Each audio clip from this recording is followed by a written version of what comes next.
Let's get salty!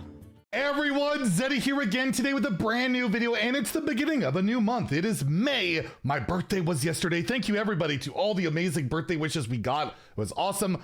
But yeah, I was gonna do a tier list of every mini set card today, but I thought let's do deck recommendations. Get you guys started on your climbs, whether it's to silver, gold, platinum, diamond, or legend in either standard or wild. Give you guys some deck recommendations as things have been further refined. It's definitely a lot more stale now these days, especially at high legend. It's like all rogue and paladin and a bit of demon hunter, and that's about it. But yeah, we'll give deck recommendations as well. We still have our giveaway going on for 3 mini sets out of my pocket. To enter that giveaway, like and comment in the video, link down description below, the one with that thumbnail over there. Every 1,000 subs we get until the mini set is unlocked on May 13th.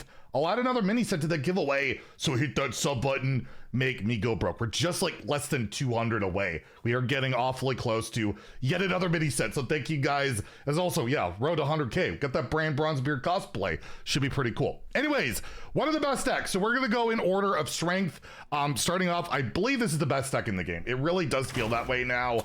Drunk Paladin, as we like to call it. It's all about cheating 1 billion mana. What a surprise. And we've even put in cards like Resistance Aura for like the mirrors and other decks so they can't, you know, turn the favor. I even had someone, Sunsapper Lanessa, double Aura. I couldn't play spells. It was awful. I was not happy, but yeah, the idea is you play a bunch of cheap holy spells, buff up, target your minions, and then you can cheat out Flickering Lightbot for 0 mana and the Giant for 0 mana, or get Sea Shanties out there for 0 mana, and even Lanessa could double up on that. And then you have your end game with Ursal corrupting your Shala, and then you go infinite with, well, not infinite, but you get 3 waves of that, which is a ton of damage that you can bank for Lanessa.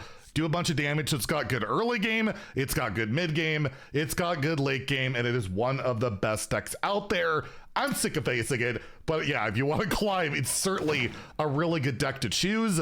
Basically, it's like the top 3 decks are above and beyond everything else. So you want to climb, play these 3 decks here.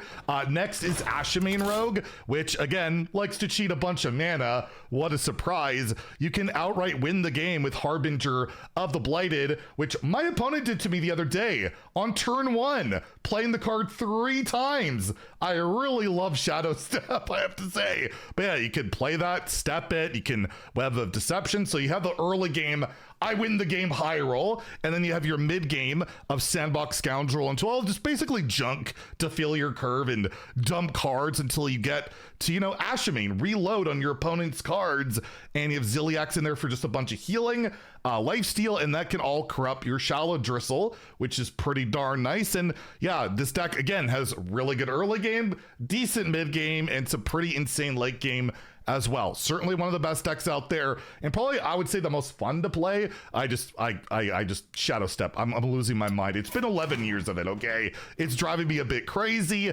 And then yeah, the other big deck out there that's doing well, Cliff Dive Demon Hunter, which you'll guess, it cheats a bunch of mana. In particular, Cliff Dive cheating out your minions, which you can have an Illidari, Mechtherodon, so those could just be direct damage. Mechtherodon actually sticks around, deals damage dormant wise, and then of course you really want Ball Hog on curve, because then you can just bring it back endlessly with Ravenous, Fell Hunter, and some people have even teched in, if the meta's right, copy of Ferocious Fellbat, or even more like greed and value with it. So if you want to consider that, you could cut like a whatever card.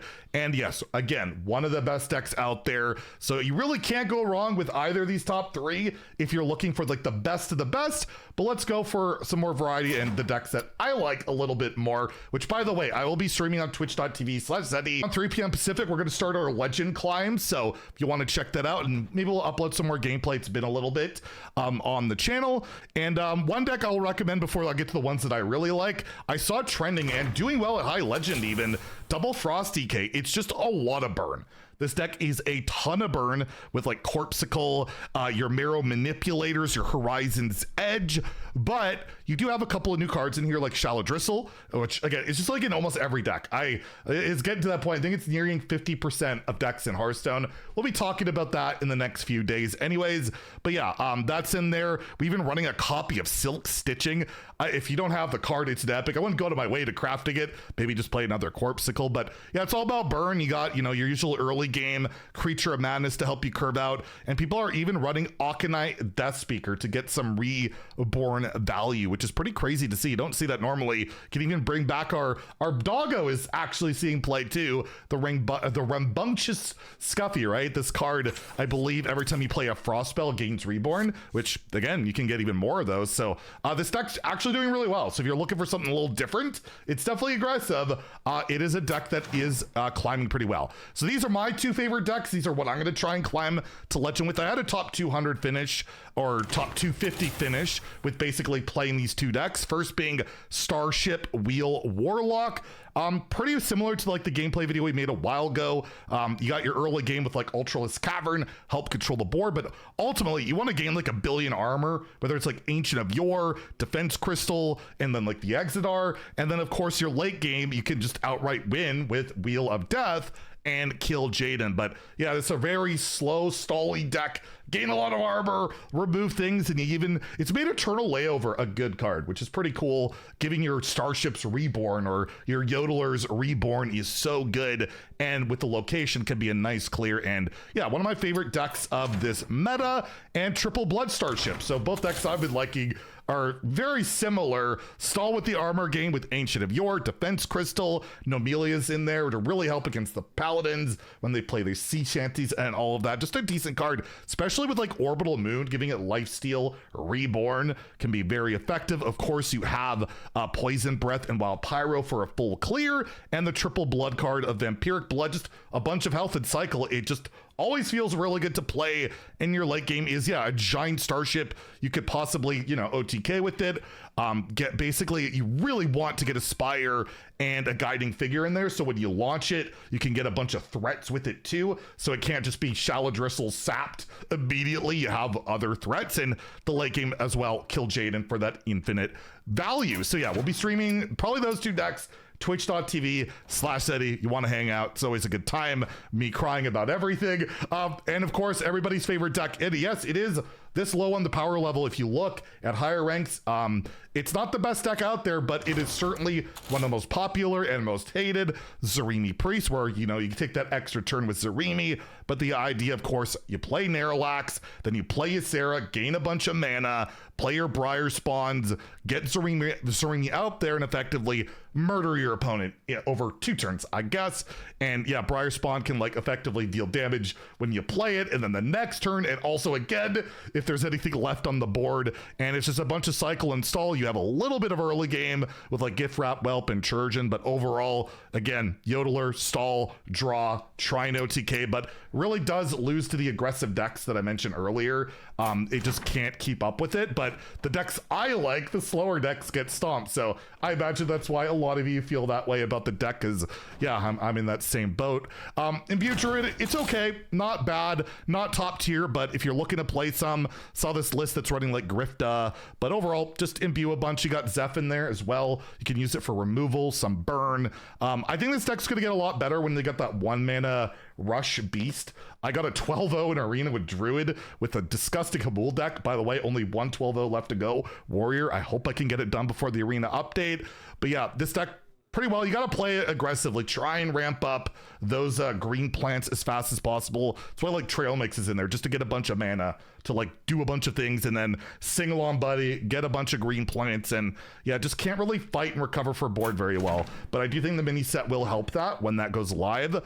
Skyla Imbue Mage, it's okay in standard, nothing too crazy. I just opened Asina in a Golden Pack signature, so I might actually give this a go today just to play this a bit. We might do that. But yeah, you got Kagdar, you got Malord, Tsunamis. It's a mixture of like big spells and Imbue. It's the best performing mage deck I could find. I think at a higher legend, Protoss Mage is a little bit better, but that's for a very refined meta. And if you're looking, for some Imbue fun, this deck is fun. It's just, yeah, not the most consistent out there, but I think you can honestly climb with it. We also have, we're getting pretty rough here. Warrior, I wouldn't recommend this deck unless you have the cards, and I still wouldn't recommend it if you're looking for a fast climb. But it's like the best performing warrior deck where you get your big giant taunts, you cheat them out with Chemical Spill, bring them back with either Inventor Boom or a Hydration Station. Your Ziliax is the Virus module, perfect module. Doesn't have Reborn anymore, so not nearly as good. And yeah, a bit of a control shell. It's just like really hard. Like Brawl's not good enough a board clear in today's game. And you know, how many boards can you clear? You got to try and be a bit more proactive with this deck. So you're trying it with like Boom Wrench and Target Dummy. It's an okay deck, but definitely nothing I would recommend highly. But I'm trying to get some class representation on here. It does look like Hand Buff Hunter's still the best Hunter deck. It's a pure scam deck. It's not even performing amazingly well anymore, but yeah, reserve spot, hope to hit like a Rune Bear, get 2 giant minions out there, right? Same with Zilliax, which has perfect or power module, twin module. He's just trying to hit that, and that's about it, right? It's a pure scam deck, pure hand buff, and you got to win really fast, or else you're probably not winning. So there's also the Imbue Hunter, but both don't perform well. I didn't know which one to recommend. I think Imbue Hunter will probably be better with the mini set, but we'll see. Again, not highly recommended.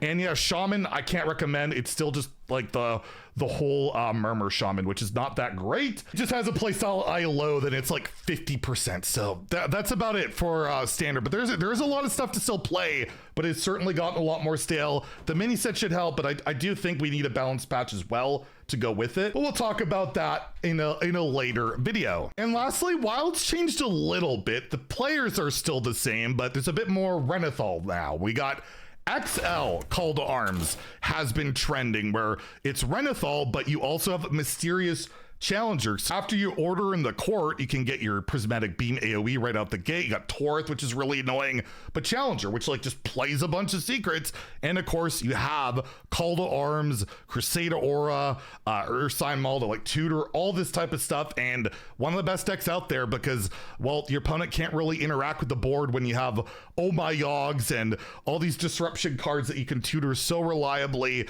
One of the best decks out there. And yeah, Renathal gives you that extra health to work for or work with in like Agromirs and stuff like that. Libram Paladin, still really good. Not much has changed with this deck.